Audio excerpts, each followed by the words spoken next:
When it comes to my family, kasi parang lahat sila professional courses like nursing, doctor, seaman. Tapos ako bigla ako nag-art. So, syempre, sabi nila na baka wala daw akong trabaho in the future.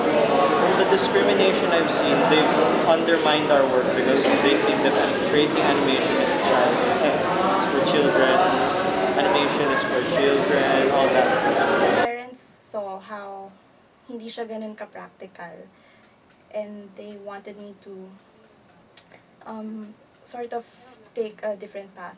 The usual na mga courses na medyo sa tingin nila mas may patutunguhan yung career ko. And they've had trouble with explaining to their parents, example, what they do. They're more discriminated in the sense that our job isn't taken as seriously as another profession.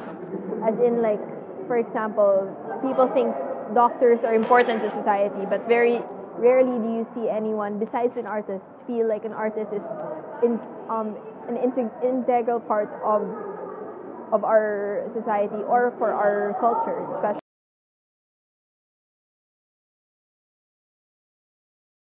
About my course, syempre mahirap kasi every week lagi kami nag-shoot and mostly lahat ng projects namin individual.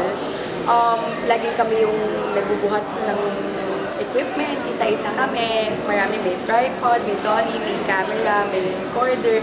So, syempre, talagang hindi madali para sa amin. Pero it's worth it naman kasi gusto namin yung ginagawa namin. Once you're taking up the course, ma-realize mo kung gaano ka-challenging kasi sobrang lawak ng scope and parang madaming variety na pwede mong matutunan.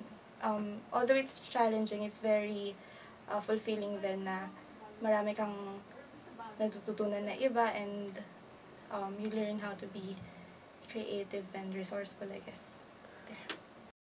Animation is very hard.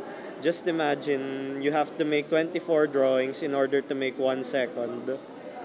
And if you multiply that enough times, you'll be able to get how much you need in order to make at least 5 minutes, which is very tedious when you're only working on a one-man studio.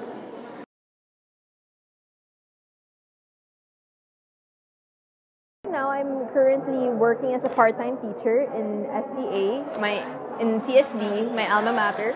I'm working under the animation course, but besides that, I try to still do my freelances for either illustration or most of the time it's videos.